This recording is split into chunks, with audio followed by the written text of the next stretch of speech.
नायब वज़ीर आला मल्लू भट्टी विक्रमार्का ने ऐलान किया है कि तेलंगाना के हर हल्के में जॉब मेला मुनक्किद करके बेरोजगारों को मुलाजिमत के मौके फराहम किए जाएंगे।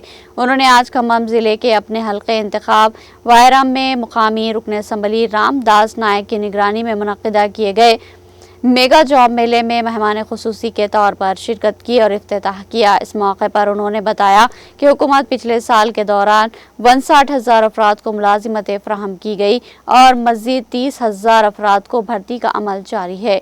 उन्होंने बताया कि नौजवानों को मुलाजिमत हासिल नहीं कर सके, इनके लिए राज्य युवा विकास प्रोग्राम के तहत 9,000 करोड़ रुपये की रकम खुद रोजगार के फरोग के लिए मख्तस की गई है।